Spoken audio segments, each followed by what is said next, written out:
Imagine que tu tombes amoureux de quelqu'un que tu croyais n'être qu'un patient ordinaire, puis tu découvres qu'il est en réalité millionnaire. On dirait le scénario d'un film, n'est-ce que pas? Eh bien, pour une infirmière chanceuse, ce conte de fées est devenu réalité. Mais l'histoire réserve bien plus de rebondissements que cela. À l'hôpital, c'était l'effervescence. Dans les couloirs baignés de lumière blanche, on entendait le bruit précipité des pas, des conversations feutrées et le bip régulier des dispositifs médicaux. Les infirmières allaient de chambre en chambre, leurs tenues colorées contrastant avec les murs immaculés. Les patients attendaient avec impatience dans des fauteuils roulants ou sur des chaises, tandis que l'odeur de désinfectant flottait dans l'air, mêlée à une tension silencieuse. Anne ajusta la sangle de son sac trop chargé sur son épaule en se frayant un chemin à travers ce chaos. Son service venait à peine de commencer, mais la fatigue accumulée par ses longues heures de travail et les soins qu'elle devait prodiguer à son petit frère, Damien, la suivaient comme une seconde peau. « Anne !» lança une autre infirmière alors qu'elle passait devant le poste de soins.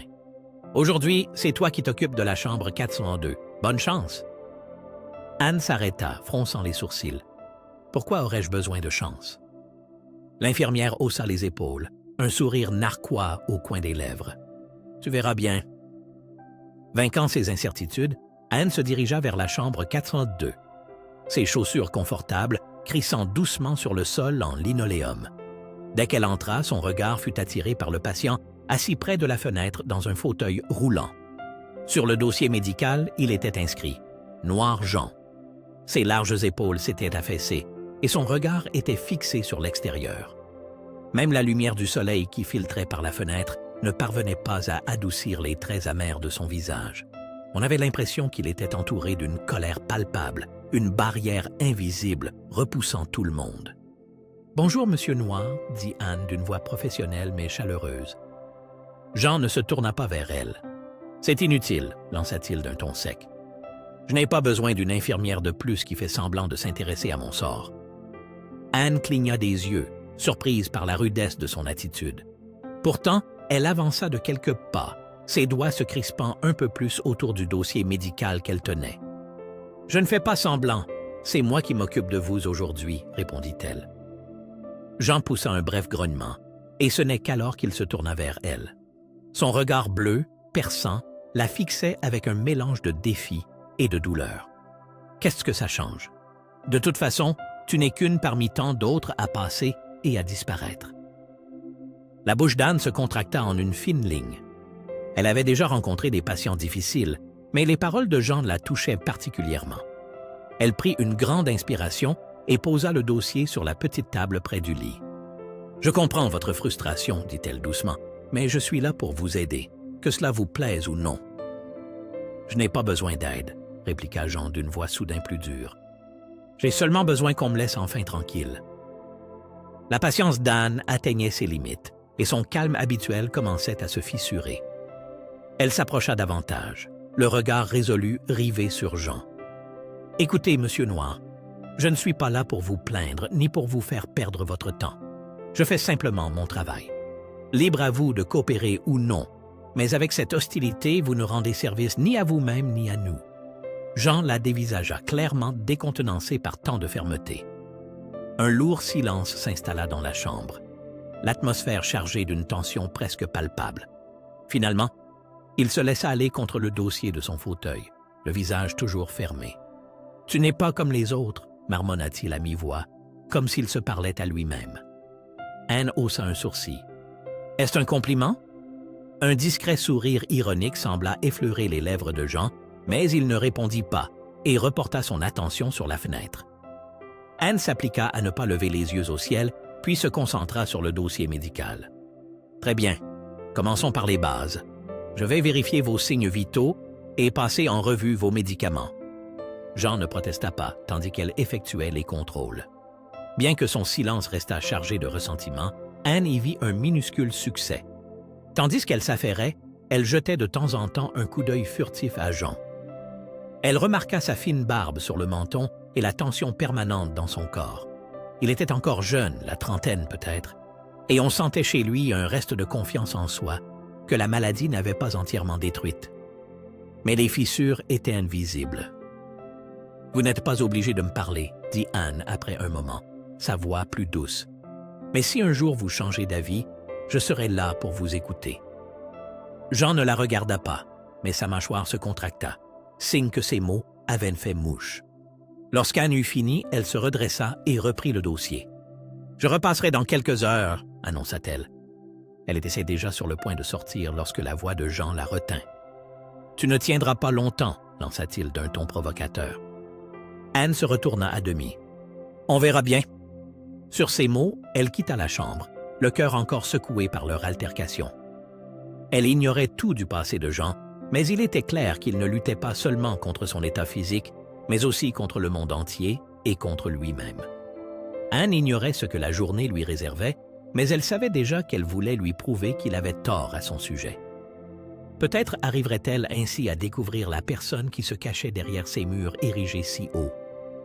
Pendant sa pause, Anne se laissa tomber, épuisée, sur une chaise dans la salle réservée aux infirmières.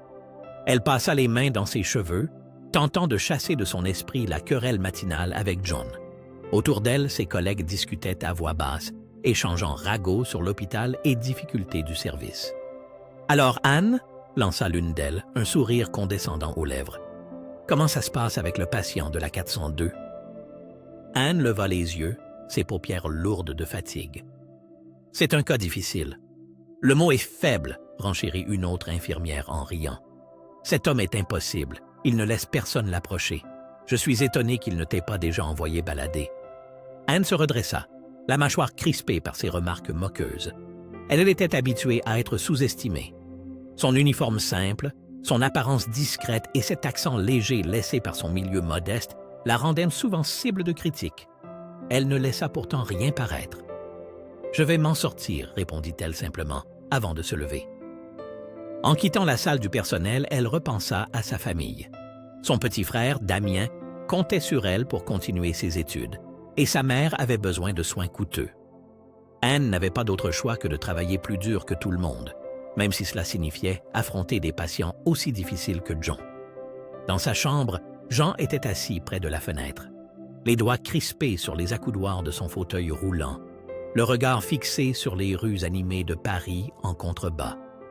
Il observait ces gens libres de se déplacer, de vivre leur vie sans entrave. C'était un cruel rappel de tout ce qu'il avait perdu. Avant son accident, il avait tout ce dont il pouvait rêver. Devenu millionnaire à la force du poignet, il était confiant, ambitieux, grisé par le défi et ses succès. Maintenant, il se retrouvait coincé dans ce fauteuil, sa liberté envolée, son corps n'étant plus que l'ombre de lui-même. Il tenait secrète sa véritable identité. Ni les médecins ni les infirmières ne savaient qu'il était en réalité immensément riche. Il ne voulait ni pitié ni opportuniste, convoitant sa fortune. Le bruit de la porte qui s'ouvrait l'arracha à ses pensées. Anne entrait, son visage calme et déterminé. Elle tenait un plateau contenant des médicaments et un dossier, avançant d'un pas assuré. « Bonjour, Monsieur Noir », salua Anne d'une voix officielle. Jean continuait de fixer la fenêtre. « Et maintenant? Encore des examens? » Anne déposa le plateau sur la table. « Vous devez simplement prendre vos médicaments et je contrôlerai rapidement vos constantes. Rien de dramatique. » Jean poussa un ricanement amer, un sourire amer étirant ses lèvres. Quelle bonté! Ignorant la moquerie, Anne sortit son stéthoscope. « Commençons par votre tension. » Jean, réticent, tendit son bras. Ses mouvements étaient rigides. Alors qu'Anne plaçait le brassard, elle observa son visage et y décela de la fatigue, mais aussi une détermination profonde. « Tu ne sembles pas du genre à abandonner facilement, » lança soudain John. Anne n'eut qu'un bref instant de surprise. « Non, je n'ai pas pour habitude de baisser les bras. Pourquoi cette question? » Un moment, le regard de Jean s'accrocha au sien. « Je me demande juste ce qui te pousse à avancer comme ça. » Anne hésita, puis répondit à mi-voix. « J'ai des responsabilités. Mon petit frère, ma mère, je ne peux pas me permettre de renoncer. » L'espace d'un instant, Jean parut partager cette compréhension silencieuse avant de se refermer. « Ça doit être épuisant de vouloir sauver le monde. » Anne sourit légèrement. « Pas autant que de rester éternellement malheureux. » Le corps de Jean se crispa, comme si elle avait touché un point sensible. « Tu ne sais rien de moi. »« Vous avez raison, » admit Anne, son regard plongeant dans le sien.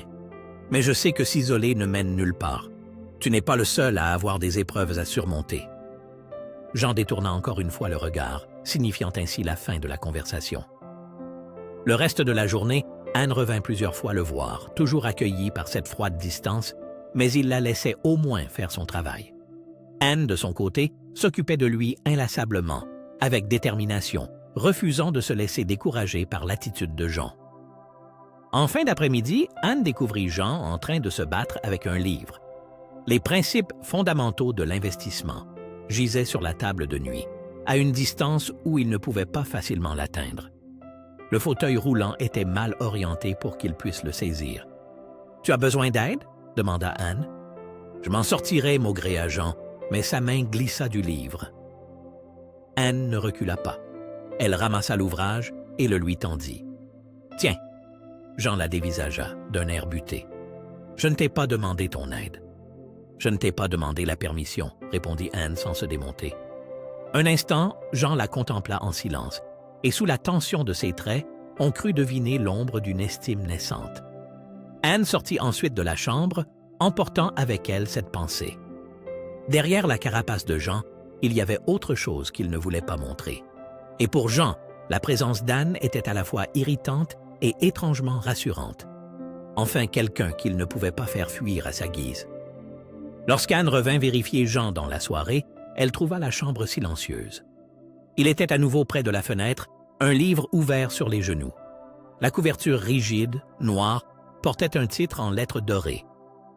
Les principes fondamentaux de l'investissement. Anne s'arrêta un instant avant d'avancer. Lecture légère, à ce que je vois, fit-elle remarquer, amusée. Jean leva les yeux un bref instant, puis reporta son attention sur le livre. Quelque chose comme ça. La curiosité d'Anne s'éveilla. Je n'aurais pas cru que tu t'intéressais aux stratégies d'investissement. Jean referma doucement le livre, son regard brillait d'une lueur vive. Et tu m'imaginais comment? Anne haussa les épaules, mais son expression resta sûre d'elle. Du genre à prétendre ne s'intéresser à rien, alors qu'au fond, ça te passionne. Sinon, tu ne lirais pas des ouvrages aussi sérieux. Un léger rictus ironique apparut sur le visage de Jean. Tu marques un point. Anne y vit un signe. Pour la première fois, il ne se montrait pas complètement hostile. Elle fit un pas vers le fauteuil roulant en pointant le livre. Alors, c'est juste pour passer le temps ou tu comptes devenir le prochain Bernard Arnault? Jean eut un sourire amer. Je crois qu'on peut dire que mes rêves de régner sur la finance sont tombés à l'eau. Anne sentit la douleur et l'amertume derrière ces mots et comprit que l'accident avait brisé bien plus que son corps. C'était toute son ambition qui en avait pris un coup. Pourtant, elle ne se laissa pas décourager. Derrière l'homme blessé, elle devinait qu'il restait quelque chose d'intact. « Il n'est jamais trop tard pour se réinventer », murmura-t-elle, ressentant à la fois de la compassion et une profonde admiration pour lui. Jean ne répondit pas, mais cette fois, le silence n'était pas aussi glacé que d'habitude. Anne y décela une légère ouverture, et ce fut assez pour la rassurer. Anne inclina la tête, curieuse. Le monde de la finance, c'est un terme plutôt précis. Jean se rendit compte trop tard qu'il en avait trop dit. Il afficha aussitôt une attitude défensive. « Ça m'intéresse, c'est tout. Ça occupe mon esprit. » Anne ne le questionna pas davantage, sentant qu'il se fermait à nouveau. Elle changea donc de sujet. « C'est bien de s'occuper l'esprit avec des choses constructives. J'ai vu tellement de patients en rééducation qui n'arrivaient pas à se fixer d'objectifs. Je suis contente que tu cherches au moins à t'occuper intelligemment. » Jean la regarda, sur ses gardes, cherchant dans sa voix le moindre ton condescendant. Ne trouvant rien, il sembla se détendre légèrement. « Je n'ai pas vraiment d'autre choix. » Anne esquissa un sourire. « Tu serais surpris de voir combien choisissent plutôt la facilité. Se gaver de séries télé, sans aucun désir d'avancer. Nous, on a déjà une longueur d'avance sur eux. » Jean laissa échapper un petit rire grave, surpris autant qu'Anne de cette réaction. Les jours suivants, la tension entre eux s'atténua peu à peu. Anne s'intéressait aux livres qu'il lisait, l'amenant habilement à parler de sujets financiers qu'il semblait maîtriser sur le bout des doigts. Un après-midi, pendant qu'Anne vérifiait les constantes de Jean, elle remarqua un nouveau livre sur la table de chevet, traitant du capital risque et du financement des start-up. « Tu sais, » commença Anne, légère, en plaçant le brassard pour prendre sa tension, « tu as une jolie collection d'ouvrages spécialisés. Tu n'as jamais pensé à enseigner? » Jean fronça les sourcils. « Enseigner? » « Oui, » répondit Anne, en notant la mesure de sa tension. « On voit bien que tu as un vrai savoir dans ce domaine. Tu pourrais sans doute mettre en difficulté plus d'un professeur d'université réputé. » Jean rit d'un rire sec, incrédule. « Voyons, et puis je ne suis pas vraiment le meilleur exemple pour motiver qui que ce soit, surtout dans ma situation actuelle. » Anne reposa le dossier, le regard sérieux. « Pourquoi tu dis ça? » Jean détourna les yeux, le visage fermé. « Parce que je suis dans ce fauteuil. Les gens voient d'abord le fauteuil roulant, puis éventuellement moi. » Le cœur d'Anne se serra en entendant la vulnérabilité dans sa voix. Elle s'approcha de lui, le regard adouci. « Quand je te regarde, je ne vois pas un fauteuil, Jean. Je vois un homme intelligent, déterminé, parfois un peu trop têtu. » Jean leva les yeux vers elle, comme pour y lire la sincérité. « Tu ne me prends pas en pitié? »« Non, » répondit Anne fermement. « Je te respecte, c'est très différent. » Un long moment, Jean garda le silence, comme si sa carapace se fissurait. « Tu n'es pas comme les autres. » Anne sourit faiblement. « Je prends ça comme un compliment. » Leur conversation devint une partie intégrante des visites d'Anne. Elle découvrit peu à peu l'humour caustique de Jean et sa connaissance approfondie de l'économie, même s'il restait discret sur son passé. À chaque fois qu'elle essayait d'en savoir plus, il esquivait habilement. Un jour pourtant, il perdit le contrôle. Anne venait de finir une séance de kiné avec lui quand elle remarqua un tas de documents posés sur la table. Il s'agissait d'un plan d'affaires détaillé, rempli d'études de marché et de prévisions. « C'est impressionnant !» s'exclama Anne en parcourant rapidement la première page. « C'est toi qui as rédigé tout ça? » Le visage de Jean se ferma et il reprit vivement les papiers. « Ce n'est rien. Un vieux projet. » Anne retint encore les feuillets quelques secondes, de plus en plus intriguée. « Vieux projet ou pas, on dirait un cas d'étude pour une grande école. Tu as appris tout ça où? » « À contre-cœur, Jean répondit. « J'ai travaillé dans le secteur financier. » Les yeux d'Anne s'agrandirent. « Vraiment? Ça explique bien des choses. Tu ne te contentais pas de lire ces livres. Tu les as vécus. » Jean acquiesça d'un air songeur. « Oui, j'ai déjà connu ça. J'ai monté une boîte à partir de zéro. C'était toute ma vie. » Anne perçut la tristesse dans sa voix. Elle reposa délicatement les papiers. Qu'est-ce qui s'est passé? Jean prit une grande inspiration, la mâchoire crispée. Un accident. Tout a changé du jour au lendemain. Du type qu'on respectait, je suis passé à un objet de pitié. Anne sentit un pincement au cœur. Ça a dû être terrible. Ça l'a été, admit Jean, la voix basse. Ça l'est encore. Anne s'approcha et posa prudemment une main sur le bras du jeune homme. Tu restes la même personne, Jean. Tu as encore tellement de choses à apporter. Ne laisse personne, pas même toi-même, te convaincre du contraire. Jean leva les yeux. Son regard plus doux croisa celui d'Anne. « Tu le penses vraiment? »« Oui, » répondit Anne sans hésitation.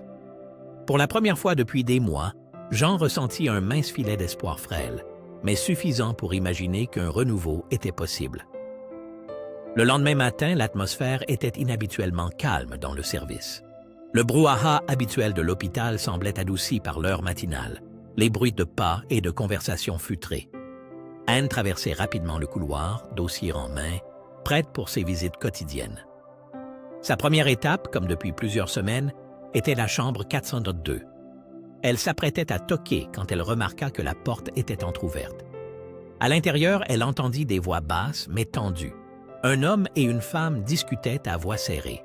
« Il est comme ça depuis l'accident, » disait l'homme, apparemment agacé.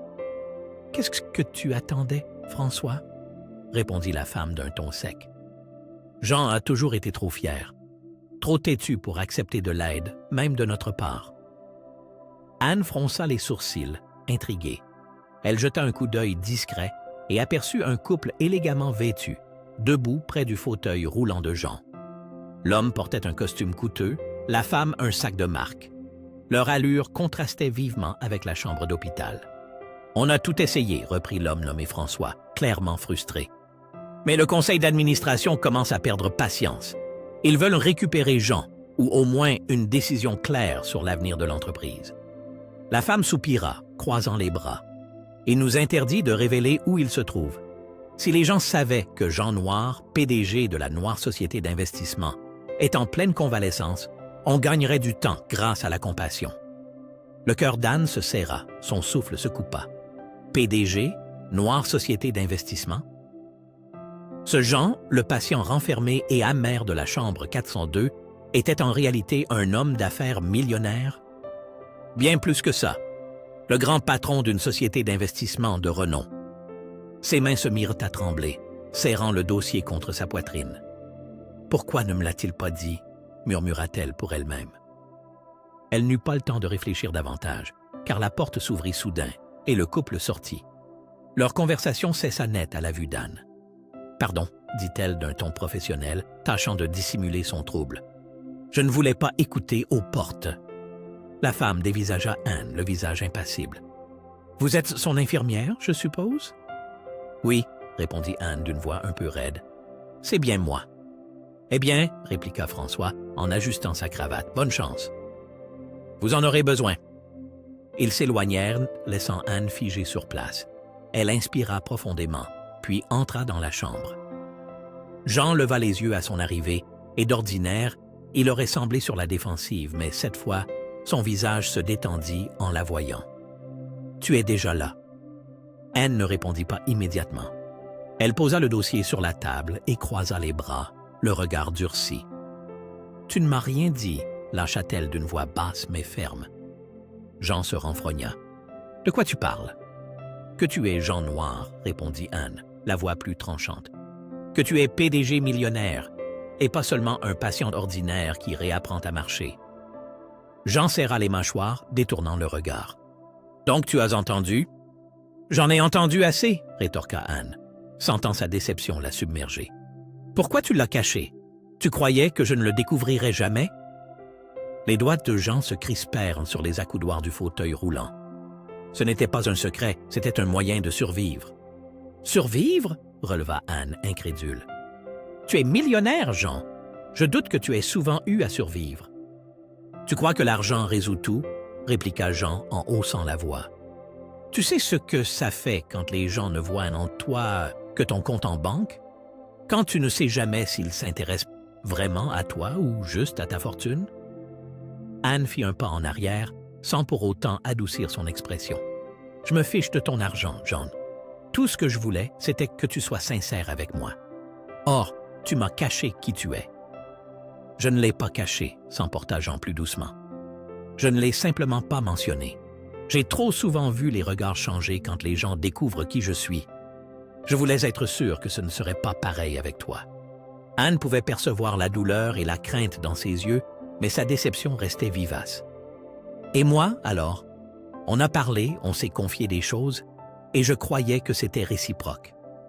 Mais en réalité, la moitié de notre relation reposait sur un mensonge par omission. Le regret assombrit le visage de Jean. Je ne voulais pas te tromper, Anne. Je ne voulais pas gâcher la façon dont tu me voyais.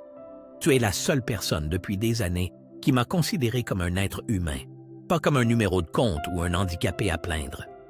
Je ne voulais pas perdre ça. » Anne détourna le regard, le cœur serré. Elle percevait la sincérité des propos de Jean, mais la trahison lui pesait encore. « Je ne sais pas quoi penser. Tu dis que tu ne voulais pas détruire la confiance entre nous, mais c'est exactement ce qui est en train d'arriver. » Jean baissa la tête, la culpabilité se lisant sur ses traits. « Je suis désolé, Anne. Je ne voulais pas te blesser. Je ne sais juste plus comment être vulnérable sans tout perdre. » Ces mots d'une franchise désarmante mirent fin à la colère d'Anne. Elle voyait l'homme brisé, caché derrière sa carapace. Elle prit une longue inspiration et le fixa droit dans les yeux. « J'ai besoin de temps, Jean. Je comprends ta peur, mais tu dois comprendre que c'est moi que tu as blessé en gardant ce secret. Je veux juste qu'à partir de maintenant, il n'y ait plus de mensonges entre nous. » Jean hocha la tête, soulagé. « Plus de mensonges, je te le promets. » Anne s'approcha de la porte, hésitant un instant avant de sortir. Si ça peut te rassurer, je ne te voyais pas comme un compte en banque. Je voyais un homme qui se bat pour redonner un sens à sa vie. » Quand la porte se referma derrière elle, Jean resta immobile, entendant résonner les paroles d'Anne dans sa tête. Pour la première fois, il sentait l'espoir d'une réconciliation, même si ce n'était encore qu'un fil ténu. Une tension électrique régnait depuis plusieurs jours entre Anne et John. Depuis que la vérité était tombée, leur discussion était devenue mesurée, prudente, comme s'ils craignaient de faire exploser une bombe à chaque échange. Anne continuait d'assurer ses soins, mais la complicité discrète qui s'était installée autrefois avait disparu. Jean en était parfaitement conscient. Chaque fois qu'Anne lui adressait la parole, il percevait le ton plus froid de sa voix, la façon dont elle écourtait la conversation et ne cherchait plus à en savoir davantage sur lui. Un après-midi, alors qu'Anne ajustait son coussin, Jean rompit enfin le silence. « Est-ce que tu me reparleras un jour normalement ?» demanda-t-il, amer. « Je te parle là, » répondit Anne, sans lever les yeux. « Tu sais bien que ce n'est pas ce que je veux dire, » répliqua-t-il d'un ton agacé. « Je parle de ce lien qu'on avait. » Anne suspendit son geste puis recula, croisant les mains devant elle. « Il n'y a rien entre nous, John. Je ne suis que ton infirmière, c'est tout. » Le cœur de Jean se serra. « Ne fais pas ça, Anne. Fais pas comme si tout ce qu'on avait partagé ne comptait pas. »« Partagé ?» répéta Anne, la voix se durcissant. « Tu veux parler de toutes ces conversations où la moitié de ton histoire était fausse? »« Je ne t'ai jamais menti, » protesta Jean. « Mais tu ne m'as pas dit toute la vérité, » le coupa Anne. « Tu m'as laissé croire que tu n'étais qu'un type ordinaire qui luttait pour se remettre de son accident. Tu imagines ce que j'ai ressenti en découvrant la vérité par quelqu'un d'autre? » La colère de Jean monta d'un cran. « Je ne voulais pas de ça. Je voulais juste garder ce qui se passait entre nous à l'abri de mon statut. Tu étais la seule à me voir autrement. »« Félicitations, » répliqua Anne d'une voix amère. « Tu as réussi à tout gâcher. » Jean serra les dents, son visage pâle d'une rage contenue. « Je ne sais plus quoi dire pour arranger les choses. Je t'ai demandé pardon. Je t'ai tout raconté. Qu'est-ce que tu attends de moi? » Les yeux d'Anne brillaient de colère et de déception. « J'aimerais pouvoir te faire confiance, Jean, mais chaque fois que je te regarde, je ne peux pas m'empêcher de me demander ce que tu me caches encore. » Le désespoir accéléra le pouls de Jean. « Pourquoi ne pas te souvenir de tout ce que je t'ai vraiment dit? Des moments où je t'ai ouvert mon cœur plus qu'à quiconque depuis des années? Ça ne compte pas? » « Bien sûr que si, » admit Anne à voix plus basse. « Mais l'honnêteté compte aussi. » Désarmé, Jean laissa échapper un ricanement amer. « Tu me punis parce que j'ai voulu me protéger. Tu sais ce que ça fait quand tout le monde se focalise sur ta fortune ou te regarde avec pitié?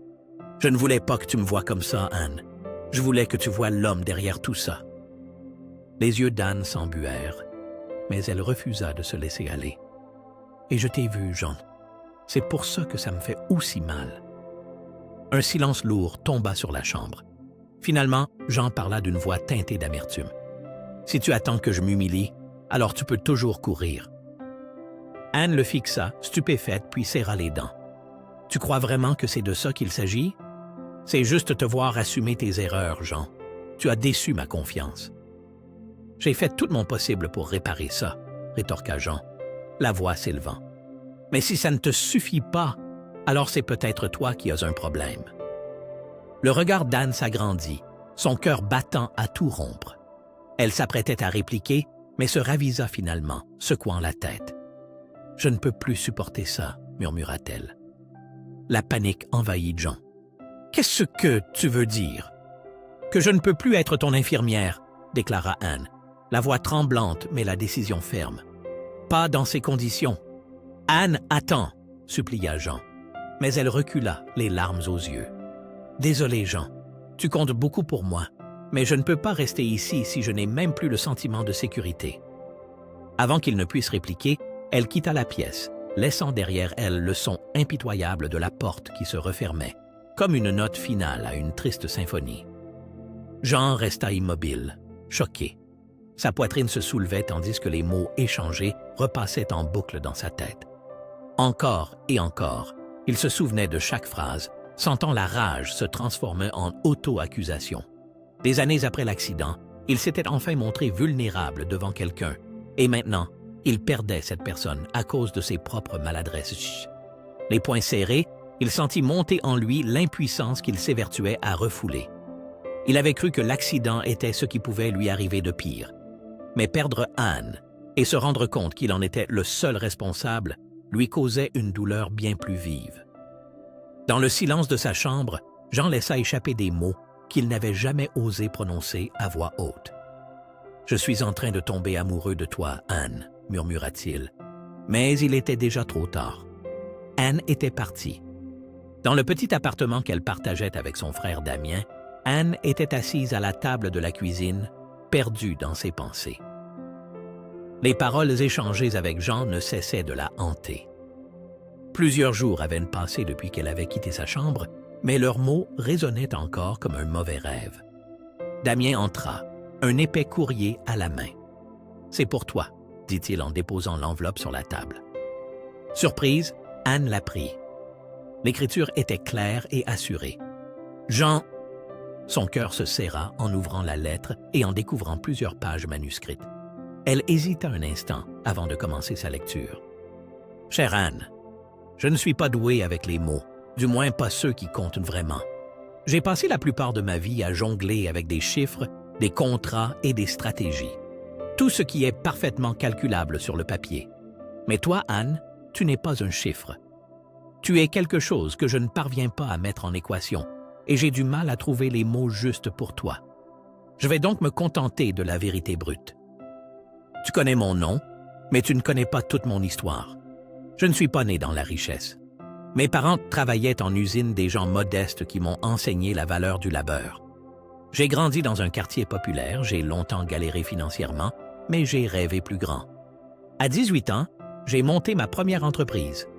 Une petite start-up technologique dans le garage d'un ami. Un échec cuisant, mais je n'ai pas abandonné. J'ai recommencé encore et encore, jusqu'à ce qu'une idée finisse par décoller. À 30 ans, j'avais fait de la noire société d'investissement une société valant plusieurs millions. J'avais tout ce dont j'avais pu rêver. L'argent, la reconnaissance et le sentiment de pouvoir déplacer des montagnes. Mais rien ne m'a préparé à la suite. L'accident a tout bouleversé. Un jour, j'étais au sommet. Le lendemain, je me suis retrouvé à l'hôpital, presque incapable de bouger. Je n'étais plus le PDG respecté. Je n'étais qu'un pauvre homme dans un fauteuil roulant, un être que tout le monde plaignait ou fuyait. Ceux que je croyais être mes amis se sont volatilisés, et les rares restants ne voyaient en moi qu'un être pitoyable. Je me suis alors renfermé, empli d'amertume et de colère. Puis, tu es arrivé. Dès le premier instant, tu as su me tenir tête. Tu as vu au-delà du fauteuil roulant, au-delà de l'amertume, et tu m'as traité comme un homme. Pour la première fois depuis longtemps, j'ai eu l'impression qu'il pouvait y avoir autre chose en moi qu'un corps diminué et un esprit blessé. Mais j'ai tout gâché. Je t'ai fait du mal parce que j'étais trop lâche pour être vulnérable, trop effrayé pour faire confiance. Je n'écris pas pour me faire pardonner. Je sais que je dois mériter ton pardon, mais je voulais que tu saches toute la vérité sur qui je suis et sur la raison pour laquelle j'ai gardé mon argent et mon statut secret. Ce n'était pas par tromperie, mais par peur de voir encore quelqu'un me réduire à ce que je possède ou à ce que j'ai perdu. Tu m'as montré la bienveillance, la force et l'amour alors que je ne le méritais pas. Je ne sais pas comment te rendre tout cela, mais je veux essayer. Je suis en train de tomber amoureux de toi, Anne. Peut-être que je l'étais déjà depuis longtemps. Si tu me laisses une seconde chance, je passerai le reste de ma vie à te prouver que tu n'avais pas tort de croire en moi. Pour toujours reconnaissant, Jean. Lorsqu'Anne arriva à la fin de la lettre, sa vue se brouillait de larmes. Elle reposa les feuilles sur la table, le cœur submergé par un tourbillon d'émotions contradictoires. Les mots de Jean avaient détruit, avaient brisé ses dernières résistances, lui révélant l'homme blessé tapi sous la peur de la trahison. Longtemps, elle resta là, silencieuse, serrant la lettre contre sa poitrine. Le lendemain, Anne retourna à l'hôpital, indécise quant à ce qu'elle dirait ou ferait. Arrivée près de la salle de rééducation, elle entendit la voix de John, haletante mais pleine de détermination. Curieuse, elle jeta un coup d'œil à travers la porte vitrée et le vit en train de se lever, soutenu par les barres de parallèle. Le kinésithérapeute l'aidait et la sueur perlait sur son front, mais il ne lâchait rien. « Encore un pas !» l'encouragea le kiné. Jean serra les dents, ses jambes tremblant sous l'effort, mais son regard brillait d'une farouche volonté. « Tu vas y arriver », murmura Anne pour elle-même. Comme s'il l'avait entendu, Jean leva les yeux et leurs regards se croisèrent. Il vacilla un instant, mais le kinésithérapeute le soutint et il se rétablit. « Reposez-vous un peu », dit le kiné en l'aidant à se rasseoir dans son fauteuil. Anne pénétra alors dans la salle, le cœur battant. Jean leva vers elle un regard incrédule et soulagé à la fois. « Bonjour », dit-elle doucement. Un faible sourire étira les lèvres de Jean. « Bonjour. »« J'ai reçu ta lettre », ajouta Anne, tenant encore les feuillets. Jean sembla suspendre son souffle. Anne s'agenouilla près de lui, posant délicatement sa main sur la sienne. « Et je te crois. » Un soulagement immense illumina le visage de Jean. « J'avais peur de t'avoir perdu. »« J'ai failli partir pour de bon, » admit Anne, la voix légèrement tremblante. « Mais je vois à quel point tu te bats, et je comprends que tu n'as pas menti pour me manipuler, mais parce que tu avais peur. Je connais cette peur. Je passerai ma vie à te prouver que je suis digne de ta confiance, » assura Jean, sincère. Anne, les larmes aux yeux, secoua la tête. « Tu n'as rien à prouver, Jean. Sois seulement honnête. C'est tout ce que j'ai toujours voulu. » Jean serra doucement sa main, ses yeux débordant de gratitude. « Je ferai de mon mieux. » Ils restèrent ainsi un moment, l'amertume du passé semblant peu à peu s'effacer. L'avenir promettait d'être encore parsemé d'obstacles, mais désormais, ils étaient prêts à les surmonter ensemble. Ce même après-midi, l'ambiance dans la salle de rééducation était un mélange d'excitation et de tension contenue. Plusieurs kinés et infirmières observèrent la scène au centre de la pièce. Jean était assis dans son fauteuil, Anne à ses côtés, une main posée sur son épaule en signe d'encouragement. Il semblait tendu, mais dans ses yeux brillait une flamme de détermination. « Prêt ?» demanda doucement le kinésithérapeute. Jean hocha la tête, agrippant fermement les barres parallèles. « On y va !» Il prit une profonde inspiration, puis s'appuya sur ses bras pour se hisser hors du fauteuil. Chaque muscle de son corps était sollicité et la sueur perlait sur son front. « Allez, tu peux le faire !» souffla Anne avec un doux sourire.